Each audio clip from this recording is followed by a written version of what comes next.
Hello बच्चों, myself Yogesh Yaduvanshi. Welcome to my YouTube channel the chem concept. और आज के इस लेक्चर में हम डिस्कस करने वाले हैं theories of acid and base. इससे प्रीवियस वाले लेक्चर में हम डिस्कस कर चुके हैं bleaching powder, commercial important compound में ब्लीचिंग पाउडर, हाइड्रेटेड सोल्ट और प्लास्टर ऑफ पेरिस के बारे में। ठीक है, तो उससे नेक्स्ट हमारा कॉमर्शियल इंपॉर्टेंट कंपाउंड कंप्लीट हो जाता है। उससे नेक्स्ट जो टॉपिक आ रहा है वो आ रहा है हमारे पास theories of acid and base. ठीक है, तो वो हम स्टार्ट करते हैं। क्लियर? तो सबसे first theories of acid base, और उसमें सबसे फर्स्ट कंसेप्ट जो हम स्टडी कर रहे हैं वो रहेगा हमारा पास आर्हेनियस कंसेप्ट। ठीक है, सबसे फर्स्ट कंसेप्ट क्या रहेगा? Arrhenius concept. कब प्रपोज हुआ? 1984 में, है ना? आर्हेनियस ने प्रपोज किया। ठीक है, ये हम पढ़ चुके हैं चैप्टर में भी, स्टार्टिंग में हमने पढ़ा था। ठीक है, तो according to Arrhenius definition acid की क्या हो जाएगी? The substance which release H+ और H3O+ आयन, है ना, हाइड्रोजन आयन या हाइड्रोनियम आयन और हाइड्रोक्सोनियम आयन इन वाटर और aqueous solution is known as acid. तो एसिड को आर्हेनियस ने इस तरीके से डिफाइन किया। सिमिलरली बेस को हम किस तरीके से डिफाइन कर सकते हैं, या आर्हेनियस ने बेस की डेफिनेशन किस तरह प्रपोज की? The substance which release OH- ion which release hydroxide ion in water और aqueous solution is known as base. ठीक है, तो इन्होंने इस तरीके से ये एसिड और बेस की डेफिनेशन प्रपोज की। क्लियर? आगे बढ़ते हैं। Acid and base dissolve in water. अगर आप जैसे वाटर में डिसोल्व कर रहे हो एसिड और बेस को, तो वो उनके आयंस में कन्वर्ट हो जाते हैं, और ये आयंस जो है जैसे ही आप फर्दर डाइल्यूशन करते हो या एक्वस सॉल्यूशन में ऐड करते हो तो वो सेपरेट हो जाते हैं। ठीक है, आयंस क्या होंगे? सेपरेट हो जाएंगे, और ये सेपरेटेड आयन ही रिस्पॉन्सिबल होते हैं इलेक्ट्रिसिटी कंडक्शन के लिए, जो भी एक्वस सॉल्यूशन होता है एसिड और बेस का। क्लियर? अब ये जो आयन सेपरेट हुए हैं तो इनका जो फ्रैक्शन है उस, या जिस तरीके से वो सेपरेट हो रहे हैं, तो उस फ्रैक्शन को हम कैलकुलेट कर सकते हैं अल्फा के बेस पर, डिग्री ऑफ डिसोसिएशन और डिग्री ऑफ आयोनाइजेशन के बेस पर। ये भी हम पढ़ चुके हैं, डिग्री ऑफ डिसोसिएशन और degree of ionisation alpha. Clear? अब ये जो अल्फा है, ये डिग्री ऑफ डिसोसिएशन जो है, ये डिपेंड करता है किस पर? नेचर पर। एसिड और बेस की जो नेचर है उस पर ये डिपेंड करता है। मीन्स अगर आपके पास स्ट्रॉन्ग एसिड और स्ट्रॉन्ग बेस है तो जो अल्फा रहेगा वो आपका लगभग 100% आएगा। मतलब ये जो एसिड, स्ट्रॉन्ग एसिड और स्ट्रॉन्ग बेस होंगे वो हाईली डिसोसिएट हो रहे होंगे। ठीक है, यहाँ पर हाईली डिसोसिएशन होगा, और वीक एसिड और वीक बेस है तो लेस डिसोसिएशन वहां पर हो रहा होगा। क्लियर? ये हम पढ़ चुके हैं ना। तो आर्हेनियस ने ये सब बताया था अपनी डेफिनेशन में, या अपना जो कंसेप्ट है उसमें। क्लियर? अब जैसे हम एग्जांपल ले रहे हैं तो HCl, HNO3, H2SO4, H2CO3 ये एसिड के एग्जांपल हो जाएंगे, और NaOH, potassium hydroxide, magnesium hydroxide, ये क्या हमारे पास बेस का एग्जांपल हो जाएगा। अगर आप आयोनाइजेशन देखना चाहते हो तो अकॉर्डिंग टू आर्हेनियस क्या होगा? जैसे हम HCl को वाटर में डिसोल्व करेंगे तो क्या बन जाएगा? ये H3O+ और Cl-। तो ये एक्वस सॉल्यूशन है, ये H+ या H3O+ उसने रिलीज कर दिया। और अगर आप किसी बेस को वाटर में डिसोल्व कर रहे हो तो वो क्या रिलीज कर देगा आपका? वो रिलीज कर देगा OH- आपका रिलीज कर रहा होगा। ठीक है, तो ये डेफिनेशन हो जाती है हमारे पास आर्हेनियस एसिड और बेस की। क्लियर? अभी आते हैं हम इसके लिमिटेशन पर, मतलब कहाँ कहाँ ड्रॉबैक रहे जब इन्होंने एसिड और बेस को इजीली डिफाइन कर दिया, तो क्या प्रॉब्लम्स आई आगे वो हम देख रहे हैं। क्लियर? तो इनको हम बोल देते हैं डीमेरिट्स ऑफ आर्हेनियस थ्योरी और limitation of Arrhenius acid base concept. अब क्या क्या डीमेरिट्स हैं, वन बाय वन हम डिस्कस करते हैं। It is applicable only two aqueous solution. Means अगर आपने एसिड और बेस का एक्वस सॉल्यूशन बनाया है तो वहीं पर हम एसिड और बेस को डिफाइन कर सकते हैं। ठीक है, it is applicable only two aqueous solution for acidic and basic properties, presence of water is necessary. मतलब आपको किसी भी कंपाउंड की एसिडिक और बेसिक प्रॉपर्टी अगर एक्सप्लेन करनी है तो वाटर का प्रेजेंस होना कंपलसरी है, नेसेसरी है वहां पर। अदरवाइज आप अकॉर्डिंग टू आर्हेनियस एसिड और बेस की जो प्रॉपर्टीज हैं उनको एक्सप्लेन नहीं कर पाओगे। क्लियर? चलो, ये फर्स्ट डीमेरिट हो गया कि ओनली वाटर में ही हम एसिड और बेस को डिफाइन कर सकते हैं अकॉर्डिंग टू आर्हेनियस। सेकेंड जो डीमेरिट है वो क्या है? It does not explain acidic and basic properties in non aqueous solution. चलो, वाटर में डिफाइन कर रहे हैं, अच्छी बात है, लेकिन वाटर के अलावा भी तो ऐसे सॉल्वेंट हैं जो जिसमें हम एसिड और बेस की प्रॉपर्टी डिफाइन कर सकते हैं। लेकिन ये भी उनका डीमेरिट था कि ऐसा नहीं है। अगर आपके पास नॉन एक्वस सॉल्यूशन है, मींस सॉल्वेंट अगर आप अदर देन वाटर यूज कर रहे हो तो भी आप उसमें एसिडिक और बेसिक प्रॉपर्टी एसिड और बेस की डिफाइन नहीं कर सकते। जो वाटर के अलावा सॉल्वेंट होते हैं नॉन एक्वस सॉल्वेंट, तो जैसे अमोनिया है ये नॉन एक्वस सॉल्वेंट हो जाता है आपका, है ना, एथेनॉल है ये भी नॉन एक्वस सॉल्वेंट हो जाता है। तो इनमें आप एसिड और बेस की प्रॉपर्टी डिफाइन नहीं कर सकते। क्लियर, ये सेकेंड डिमेरिट हो जाएगा। थर्ड डिमेरिट देखते हैं, it also fails to explain basic nature of NH3। Ammonia की बेसिक नेचर, सोडियम कार्बोनेट की basic nature, which does not have OH minus ion.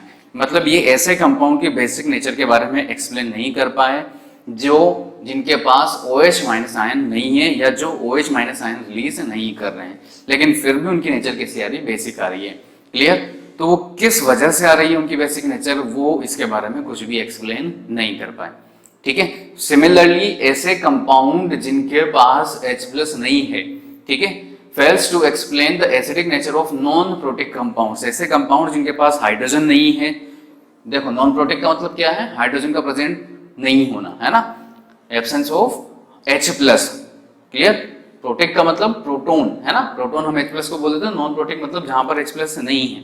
तो ऐसे कंपाउंड जहां पर H+ रिलीज नहीं हो रहा है उनकी एसिडिक नेचर को भी ये एक्सप्लेन नहीं कर पाए। जैसे आप देखोगे SO2, sulphur dioxide gas acidic होती है, कार्बन डाइऑक्साइड एसिडिक होती है, नाइट्रोजन डाइऑक्साइड एसिडिक होती है, लेकिन इनमें H+ तो है नहीं, ये H+ भी रिलीज नहीं करेंगे, लेकिन फिर भी इनकी नेचर एसिडिक है। तो इनकी नेचर एसिडिक किस वजह से आ रही है वो ये एक्सप्लेन नहीं कर पाए। क्लियर, और लास्ट हमारे पास इनकी डिमेरिट आ जाती है, it fails to explain acidic nature of certain salt like aluminium chloride. अब ये जो एल्यूमिनियम क्लोराइड है ये एज ए एसिड बिहेव करता है, ठीक है, तो वो किस वजह से बिहेव कर रहा है या किस तरीके से बिहेव कर रहा है तो वो ये एक्सप्लेन नहीं कर पाए। अब देखो आपको हमेशा एक पॉइंट ध्यान में रखना है कि आरएनएस जब भी बात करेंगे तो कहाँ बात करते हैं, वाटर में या एक्वस सॉल्यूशन में। आरएनएस मतलब वाटर और एक्वस सॉल्यूशन। आरएनएस ए से स्टार्ट हो रहा है और आपको एक्वा से याद रखना है कहाँ पर, वाटर में। क्लियर, तो ये हो जाती है हमारे पास आरएनएस एसिड बेस थ्योरी और उसके लिमिटेशन। नेक्स्ट हमारे पास आ रहा है second concept, Bronsted and Lowry concept of acid and base. ठीक है, किसने प्रपोज किया, ब्रोंस्टेड एंड लोरी, दो अलग अलग साइंटिस्ट हैं। 1923 में इन्होंने एसिड एंड बेस का जो कंसेप्ट है वो प्रपोज किया। ठीक है, अब according to Bronsted and Lowry acid की डेफिनेशन क्या हो जाएगी, एसिड हम किसको बोलेंगे, सब्सटेंस मॉलिक्यूल और ion which has a tendency to donate H+, means जो H+ डोनेट कर रहा है, जो प्रोटॉन डोनेट कर रहा है उसको इन्होंने क्या बोल दिया, एसिड। सिमिलर है, ठीक है, आरएनएस से सिमिलर है, लेकिन वहां पर वो किस में बात कर रहे थे, ओनली एक्वा सॉल्यूशन और वाटर में, और ये जनरल बात कर रहे हैं। ठीक है, कोई भी सॉल्वेंट हो सकता है आपका। तो जो H+ डोनेट कर रहा है, जो भी सब्सटेंस मॉलिक्यूल और आयन जो H+ डोनेट कर रहा है, प्रोटॉन डोनेट कर रहा है, वो क्या हो जाएगा, एसिड। ठीक है, सिमिलरली बेस क्या हो जाएगा, सब्सटेंस मॉलिक्यूल और ion which has a tendency to gain H+ to accept H+ to accept proton, वो क्या हो जाएगा आपके पास, वो हो जाएगा बेस। क्लियर, मीन्स कोई भी आपका मीडियम हो सकता है ना, एक्वस नॉन एक्वस किसी भी तरीके का, उसमें अगर कोई भी सब्सटेंस मॉलिक्यूल और आयन H+ गेन कर रहा है, एक्सेप्ट कर रहा है, तो उसको इन्होंने क्या बोल दिया, बेस बोल दिया। ठीक है, जस्ट इन केस एक एग्जांपल देखते हैं, जैसे HCl वाटर से रिएक्शन करके H2O+ और Cl- बना रहा है। क्लियर, तो यहाँ पर आप देखोगे HCl से इधर क्या बन गया है, Cl-, मतलब इसने क्या कर दिया, H+ डोनेट कर दिया इस HCl ने। तो जो H+ डोनेट करेगा अकॉर्डिंग टू ब्रोंस्टेड एंड लोरी वो क्या हो जाएगा, एसिड। ठीक है, तो ये हमारे पास क्या हो जाएगा, एसिड। जो H+ डोनेट करेगा वो क्या हो जाएगा, एसिड, और जो H+ गेन कर रहा है, यहाँ से आप देखोगे तो H2O ने H+ गेन कर लिया, तो ये क्या हो जाएगा आपके पास, ये हो जाएगा बेस। तो इस तरीके से हम फाइंड करते हैं एसिड और base according to Bronsted and Lowry concept. ठीक है, अब देखो H+ को हम क्या बोल रहे हैं, प्रोटॉन, है ना, और एसिड क्या है, प्रोटॉन डोनर, और बेस क्या है, प्रोटॉन एक्सेप्टर। तो इस थ्योरी को हम proton donor proton acceptor theory भी बोलते हैं। कभी कभी इस नेम से भी क्वेश्चन आ जाता है कि what is proton donor and proton acceptor theory. ठीक है, तो वो आपको ध्यान में रखना है, वो क्या हो जाएगा, ब्रोंस्टेड एंड लोरी कंसेप्ट के बारे में ही बात करेंगे। ठीक है, जस्ट हम सेकंड एग्जांपल ले रहे हैं, जैसे एसिडिक एसिड वाटर से रिएक्शन करेगा तो एसिडेट आयन बना लेगा और हाइड्रोनियम आयन बना लेगा। अब इसमें आपको एसिड और बेस फाइंड करना है according to Bronsted and Lowry concept. तो हम एसिडिक एसिड को देखेंगे, इसने क्या किया, यहाँ पर आकर अपना H+ डोनेट कर दिया, और जिसने डोनेट कर दिया वो क्या हो जाएगा हमारे पास, एसिड। ठीक है, जिसने H प्लस गेन किया है वो क्या हो जाएगा, बेस। क्लियर। चलो इसी तरीके से हम सेकंड एग्जांपल देख रहे हैं, third example, NH3 plus H2 NH4 plus OH minus बन जाएगा इससे। तो NH3 से NH4 प्लस देखोगे तो इसने क्या कर लिया है, H प्लस गेन कर लिया है। यहाँ से आप देख रहे हो तो इसने H प्लस गेन कर लिया है। और H2 अगर आप देखोगे तो H2 से H प्लस रिलीज हो गया है। तो यहाँ पर H2O से H प्लस रिलीज हो रहा है तो ये क्या हो जाएगा, एसिड, और NH3 क्या हो जाएगा, बेस। तो देखो वहां पर एक डीमेरिट था आर्हेनियस कंसेप्ट में कि NH3 की बेसिक नेचर हम डिफाइन नहीं कर पा रहे थे, लेकिन यहाँ पर NH3 की बेसिक नेचर हम इजीली डिफाइन कर सकते हैं। ठीक है, एक चीज और यहाँ पर नोट करना, जैसे H2O इसके साथ में बेस की तरह बिहेव कर रहा है, H2O इसके साथ में एसिड की तरह बिहेव कर रहा है। क्लियर है ना, दोनों रिएक्शन में डिपेंड ऑन जो भी आपका रिएक्टेंट आप ले रहे हो, है ना, किससे रिएक्शन करवा रहे हो, उसमें H2O की जो नेचर आ रही है वो दोनों डिफरेंट आ रही है, एक में एसिड दूसरे में बेस। मींस H2O एसिड और बेस दोनों तरीके से बिहेव कर सकता है। तो नेक्स्ट पॉइंट हमारे पास यही है कि कुछ स्पीशीज ऐसी हैं like H2O NH3 acetic acid which can act as acid and base. तो इनको हम क्या बोल रहे हैं, एम्फोटेरिक सब्सटेंस बोल रहे हैं। कुछ स्पीशीज ऐसी हैं जो दोनों तरीके से बिहेव कर सकती है, acid as well as base, तो उनको हम क्या बोल देते हैं, एम्फोटेरिक बोल देते हैं। क्लियर। अब जस्ट हम एक एग्जांपल ले रहे हैं, CH3COOH मतलब एसिटिक एसिड वाटर से रिएक्शन करके क्या बना लेगा, एसिटेट आयन और हाइड्रोनियम आयन। अब देखो सिंपली अभी हमने देख लिया ये यहाँ पर किसकी तरह बिहेव कर रहा है, एसिड की तरह, और ये क्या हो जाएगा आपका, बेस हो जाएगा। क्लियर। अब एक कंसेप्ट प्रपोज किया ब्रोंस्टेड लोरी ने कॉन्जुगेट एसिड एंड बेस का। ठीक है, यहाँ से हम देखेंगे तो ये जो एसिड है, एसिडिक एसिड, इसने अपना H प्लस डोनेट कर दिया और H प्लस डोनेट करके अब ये एसिटेट आयन में कन्वर्ट हो गया। क्लियर।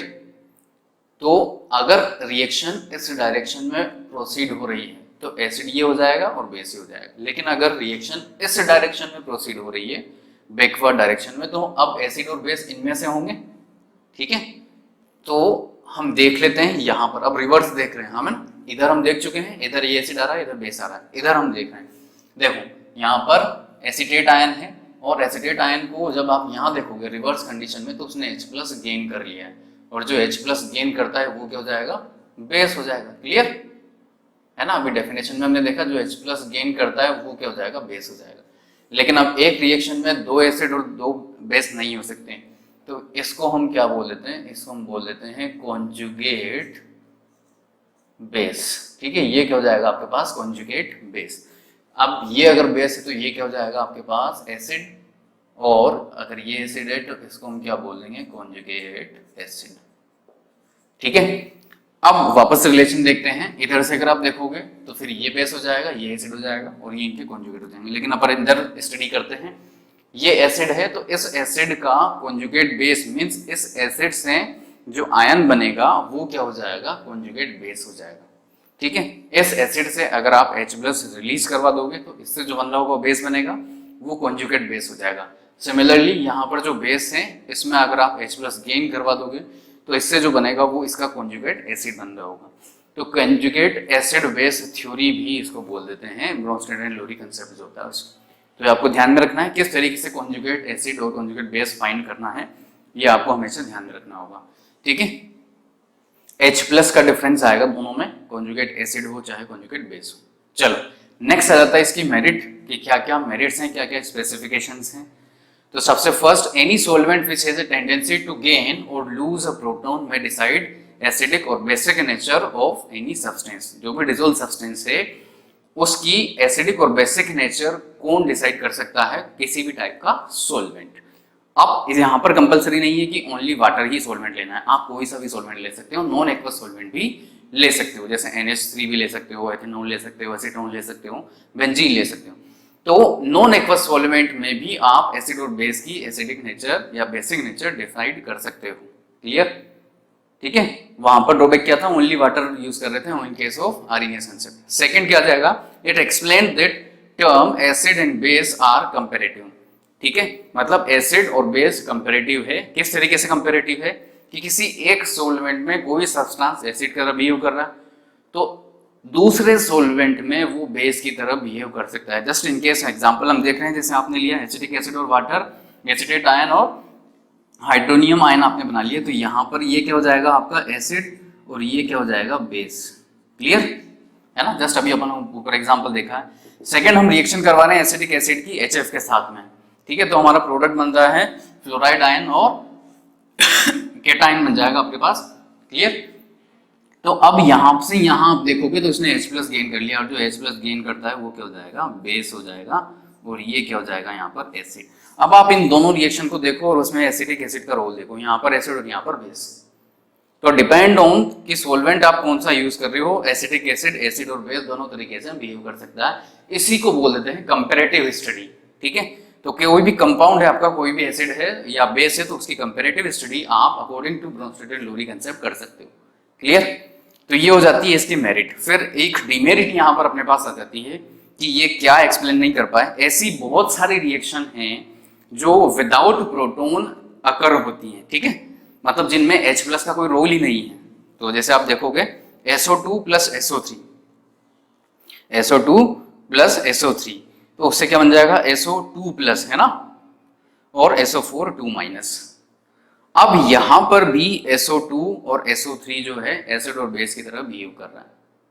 क्लियर, किस तरीके से बिहेव करेगा, तो ये हो जाता है आपका एसिड है ना, और ये हो जाएगा बेस। तो अब ये किस तरीके से बिहेव कर रहे हैं, किस तरीके से ये एसिड आया और किस तरीके से बेस आया, तो ये इनकी डिमेरिट है कि जो ऐसी रिएक्शन जहां पर H+ प्रेजेंट नहीं है वहां पर भी एसिडिक और बेसिक नेचर आ रही है, तो उसको किस तरीके से एक्सप्लेन किया जाए। क्लियर, ये इनकी डिमेरिट हो जाती है, और ये हो जाता है अपने पास ब्रोंस्टेड-लोरी कंसेप्ट। नेक्स्ट हमारे पास आ जाता है third concept of acid base, Lewis acid base concept. Lewis concept, इसी को हम इलेक्ट्रॉनिक कंसेप्ट भी बोलते हैं। क्यों बोलते हैं, क्योंकि ये कंसेप्ट पूरा इलेक्ट्रॉन पर बेस्ड है, ठीक है। लोन पेयर ऑफ इलेक्ट्रॉन या जो भी इलेक्ट्रॉन पेयर है उस पर 1930 में ये प्रपोज किया है जीएन लुईस ने, है ना। साइंटिस्ट का नेम क्या हो जाएगा, जीएन लुईस। किस तरीके से एसिड और बेस को डिफाइन किया वो हम देख लेते हैं। According to G N Lewis, molecule ion acid which can accept an electron pair, ठीक है। यहाँ पर सिंगल इलेक्ट्रॉन की बात नहीं हो रही, इलेक्ट्रॉन पेयर की बात हो रही है। तो एसिड हम किसको बोलेंगे, according to G N Lewis concept, molecule ion which can accept an electron pair with formation of coordinate bond। coordinate bond form होगा अगर इलेक्ट्रॉन पेयर एक्सेप्ट करने पर, तो वो कंपाउंड किसकी तरह बिहेव कर रहा होगा, एसिड की तरह, ठीक है। तो हम अगर ये इलेक्ट्रॉन पेयर एक्सेप्ट कर रहा है तो इसको हम बोल देते हैं इलेक्ट्रॉन पेयर एक्सेप्टर, ठीक है। बेस को किस तरीके से डिफाइन किया, molecule ion which can donate N electron pair, उसी को अपन क्या बोल देते हैं लोन पेयर, और ये हो जाएगा हमारे पास इलेक्ट्रॉन पेयर डोनर। अब देखो ये जो लोन पेयर है, हम इसको लोन पेयर क्यों बोल रहे हैं, जब बॉन्ड फॉर्म होता है तो उस बॉन्ड में जो भी इलेक्ट्रॉन पार्टिसिपेट नहीं करते हैं उन इलेक्ट्रॉन्स को हम बोल देते हैं लोन पेयर। कोई भी बॉन्ड फॉर्म हुआ किसी भी एटम में और उसके बाद जो इलेक्ट्रॉन बचते हैं जो बॉन्ड में पार्टिसिपेट नहीं कर रहे हैं उनको हम बोल देते हैं लोन पेयर, ठीक है। अगर 2 इलेक्ट्रॉन है तो उसको हम बोल देंगे पेयर। क्लियर, तो वो होता है लोन पेयर ऑफ इलेक्ट्रॉन। अब ये लोन पेयर ऑफ इलेक्ट्रॉन जो डोनेट कर रहा है वो लुईस बेस हो जाएगा, और जो एक्सेप्ट कर रहा है with formation of coordinate bond वो जाएगा आपके पास लुईस एसिड, ठीक है। जस्ट इन केस अगर आप एग्जांपल देखना चाहो तो वो एग्जांपल यहाँ पर है ना। जैसे आपके पास बोरोन ट्राइफ्लोराइड और अमोनिया 2 मॉलिक्यूल हैं, यहाँ पर आप देखो, अब देखो यहाँ पर कुछ कंडीशन होती है। लुईस एसिड और बेस जो है उसमें कुछ कंडीशन रहेंगी कि कौन कौन से मॉलिक्यूल्स जो है एसिड और बेस की तरह बिहेव कर सकते हैं। तो अभी हम डिटेल में स्टडी करेंगे, उससे जस्ट पहले हम एग्जांपल देख लेते हैं कि किस तरह से कोऑर्डिनेट बॉन्ड फॉर्म हो रहा है। तो अगर आप देखोगे BF3 को, तो इसमें क्या हो रहा है, बोरोन ट्राइफ्लोराइड में 3 बॉन्ड बने हुए हैं, और 3 बॉन्ड में अगर आप बोरोन का ऑक्टेट देखोगे, ठीक है, तो 1 2 3 4 5 6 टोटल 6 इलेक्ट्रॉन आ रहे हैं इसके ऑक्टेट में, मतलब 2 इलेक्ट्रॉन अभी भी डेफिशिएंट है, तो ये 2 इलेक्ट्रॉन इजीली गेन कर सकता है। नाइट्रोजन को आप देखोगे अमोनिया में, तो 1 2 3 4 5 6, ठीक है, 7 8। अब इसके पास 2 इलेक्ट्रॉन ऐसे हैं जो लोन पेयर की फॉर्म में है, मतलब बॉन्ड में पार्टिसिपेट नहीं कर रहे हैं, तो ये 2 इलेक्ट्रॉन ये इस बोरोन ट्राइफ्लोराइड वाले बोरोन को डोनेट कर देता है with the formation of coordinate bond. इस तरीके से कोऑर्डिनेट बॉन्ड बनता है, वो आप देख सकते हो। अब इस मॉलिक्यूल में, पूरे मॉलिक्यूल में लोन पेयर डोनेट किसने किया, अमोनिया ने। एक्सेप्ट किसने किया, बोरोन ट्राइफ्लोराइड ने। तो अमोनिया यहाँ पर क्या हो जाएगा, लुईस बेस, और बोरॉन ट्राइफ्लोराइड क्या हो जाएगा, लुईस एसिड। ठीक है, इस तरीके से आपको देखना होता है। अब बात आती है कि कौन से ऐसे कंपाउंड या कौन सी ऐसी स्पीशीज हैं जो लुईस एसिड की तरह बिहेव कर सकती है ना, तो ये क्या हो जाएगा आपके पास, लुईस एसिड। तो ऐसी स्पीशीज जो लुईस एसिड की तरह बिहेव कर सकती है, उसमें सबसे फर्स्ट है molecule in which central atom has empty D orbital. अब ये आपको थोड़ा सा इलेक्ट्रॉनिक कॉन्फ़िगरेशन आना चाहिए इसके लिए, तभी आप फाइंड कर सकते हो। एम्प्टी डी ऑर्बिटल जिस मॉलिक्यूल में है वो किसकी तरह बिहेव कर सकता है, सेंट्रल एटम में जिसमें एम्प्टी डी ऑर्बिटल है वो लुईस एसिड की तरह बिहेव कर सकता है। किस तरीके से, उसके एम्प्टी डी ऑर्बिटल में वो जो लोन पेयर एक्सेप्ट कर रहा है वो गेन कर सकता है उन एम्प्टी डी ऑर्बिटल में। देखिए जैसे आप सल्फर का देखोगे तो सल्फर में एम्प्टी डी ऑर्बिटल्स प्रेजेंट है, इसमें डी ऑर्बिटल में एक भी इलेक्ट्रॉन नहीं है, 1s2 2s2 2p6 3s2 3p6, और अगर थर्ड शेल आ जाएगी तो उसमें 3d भी आएगा, और d आएगा तो d में यहाँ पर कुछ भी फिल नहीं है, ये पूरा का पूरा एम्प्टी है, मतलब इजीली इलेक्ट्रॉन पेयर गेन कर सकता है।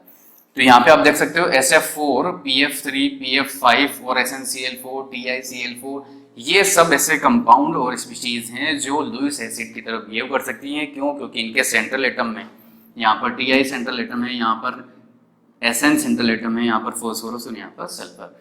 तो इनमें क्या है, सेंट्रल एटम में d ऑर्बिटल एम्प्टी है, इसलिए इजीली बिहेव कर सकते हैं एज ए लुईस एसिड। ठीक है, नेक्स्ट आता है अपने पास molecule in which central atom has incomplete octet. Just अभी हमने एग्जांपल देखा है बोरॉन ट्राइफ्लोराइड वाला, तो इसमें क्या है, सेंट्रल एटम का ऑक्टेट कंप्लीट नहीं है। देखो यहाँ पर 6 इलेक्ट्रॉन हो रहे थे, अभी हमने डिस्कस किया है। सिमिलरली यहाँ पर भी 6 इलेक्ट्रॉन होंगे और यहाँ पर भी 6 इलेक्ट्रॉन होंगे, तो इनका ऑक्टेट कंप्लीट नहीं है, और अगर ऑक्टेट कंप्लीट नहीं है तो ये as a Lewis acid behave कर सकते हैं। AlCl3 की हमने बात की थी अभी थोड़ी देर पहले, तो ये एसिड की तरफ बिहेव कर रहा है। क्यों, रीजन हमने एक्सप्लेन कर दिया, क्योंकि इसका ऑक्टेट इनकम्प्लीट है। चलो नेक्स्ट थर्ड पॉइंट आ जाता है हमारे पास कि सिंपल कैटायन जितने भी हैं वो लुईस एसिड की तरह बिहेव कर सकते हैं, जैसे H+, Ca2+, Na+, Ag+, Fe3+। क्यों, क्योंकि वो इजीली अपने 2 इलेक्ट्रॉन गेन कर सकते हैं। क्लियर, चलो नेक्स्ट आ जाता है हमारे पास लुईस बेस की कौन से ऐसी स्पीशीज हैं जो लुईस बेस की तरह बिहेव कर सकती हैं। तो सबसे first neutral molecule having at least 1 lone pair electron. ठीक है, अभी मैंने बोला लोन पेयर इलेक्ट्रॉन क्या है, जो बॉन्ड में पार्टिसिपेट नहीं कर रहा है। तो ऐसे मॉलिक्यूल जिनमें, ऐसे न्यूट्रल मॉलिक्यूल जिनमें 1 लोन पेयर प्रेजेंट है वो किसकी तरह बिहेव कर सकते हैं, लुईस बेस की तरह बिहेव कर सकते हैं। जैसे NH3 आपने लिया, तो NH3 में नाइट्रोजन के आउटरमोस्ट शेल में टोटल 5 इलेक्ट्रॉन है, उसमें से 3 तो बॉन्ड में पार्टिसिपेट हो गए, 2 बचे, मतलब एक लोन पेयर इलेक्ट्रॉन बच गया जो बॉन्ड में पार्टिसिपेट नहीं कर रहा। तो NH3 किसकी तरह बिहेव कर सकता है, लुईस बेस की तरह। Similarly R NH2 R OH R OR है ना, CH3OH मिथाइल एल्कोहल जो जाएगा, इसमें भी क्या प्रेजेंट होगा आपका, lone pair of electron present होंगे। R का मतलब है यहाँ पर एल्काइल ग्रुप है ना, ऑर्गेनिक में आ जाता है, फिर ये कोई भी एल्काइल ग्रुप होगा तो उससे आप देखो यहाँ पर भी आप देख सकते हो लोन पेयर इलेक्ट्रॉन प्रेजेंट है। तो न्यूट्रल मॉलिक्यूल जिनमें एटलीस्ट 1 लोन पेयर है जो बॉन्ड में पार्टिसिपेट नहीं कर रहा है, उसको एज ए लुईस बेस, ऐसा मॉलिक्यूल को लुईस बेस हम कंसिडर कर सकते हैं। नेक्स्ट आ जाता है हमारे पास नेगेटिवली चार्ज स्पीशीज और सिंपल एनायन। ठीक है, नेगेटिवली चार्ज स्पीशीज और सिंपल एनायन, तो वो भी क्या कर सकती हैं, लुईस बेस की तरह बिहेव कर सकते हैं, जैसे Cn- है। अब ऑब्वियस है इनके आउटरमोस्ट शेल में 1 इलेक्ट्रॉन तो ही, अगर माइनस चार्ज आ गया तो 2 इलेक्ट्रॉन हो जाएंगे, तो ये इलेक्ट्रॉन पेयर इजीली डोनेट कर सकते हैं, है ना। जैसे आप अगर F- और Cl- का देखोगे तो Cl के आउटरमोस्ट शेल में वैसे ही बहुत सारे इलेक्ट्रॉन हैं, 7 इलेक्ट्रॉन पहले से प्रेजेंट है, और एक माइनस चार्ज उस पर और आ गया तो 1 इलेक्ट्रॉन और आ जाएगा, तो वो इजीली डोनेट कर सकता है लोन पेयर, है ना। और ये जस्ट अपन ने एग्जांपल अभी देखा है कि किस तरीके से कोऑर्डिनेट बॉन्ड का फॉर्मेशन हो रहा है। ये वाला जो बॉन्ड बना है डोनर टू एक्सेप्टर की तरफ बॉन्ड बनता है ये, ठीक है, इसको अपन बोल देते हैं कोऑर्डिनेट बॉन्ड। ये आपका कोऑर्डिनेट बॉन्ड बन जाएगा, और जहां से कोऑर्डिनेट बॉन्ड बन रहा है वो क्या हो जाएगा आपका लुईस बेस, मतलब जो इलेक्ट्रॉन पेयर डोनेट कर रहा है और जो इलेक्ट्रॉन पेयर एक्सेप्ट कर रहा है वो क्या हो जाएगा लुईस एसिड। तो ये होती है हमारे पास एसिड बेस थ्योरीज। आर्रेनियस कंसेप्ट हमने पढ़ लिया, ब्रोंस्टेड एंड लोरी कंसेप्ट हमने पढ़ लिया, और लुईस कंसेप्ट हमने पढ़ लिया, ठीक है। अब एक्चुअल में क्या है कि जो भी हमको कोई भी जैसे कंपाउंड मिला या हमको कोई एग्जांपल मिला कि बताओ ये एसिड है या बेस, ठीक है, तो अगर हमसे स्पेसिफिकली बोला गया है कि आपको इसके अकॉर्डिंग फाइंड करना है तो हम उसके अकॉर्डिंग फाइंड कर लेते हैं, या फिर अगर ऐसा नहीं बोला गया है तो हम प्रेफर करते हैं आर्नियस को, आर्नियस के बाद फिर ब्रोंस्टेड एंड लोरी को, क्लियर, फिर उसके बाद लुईस को, ठीक है। तो अगर हमको कुछ नहीं बोला है और जनरल हमको सिंगल आंसर चाहिए, करेक्ट आंसर चाहिए, तो हम फिर कोई सा भी कंसेप्ट उसमें अप्लाई कर सकते हैं, ठीक है। तो ये है theories of acid and base. I hope कि आपको आज का लेक्चर अच्छे से समझ में आया हो, और अगर आपको लेक्चर अच्छा लगा है तो लाइक बटन को प्रेस कर दें, और अगर आपने अभी तक चैनल को सब्सक्राइब नहीं किया तो चैनल को सब्सक्राइब जल्दी से जल्दी कर दें, ठीक है। Thank you, keep watching, keep smiling.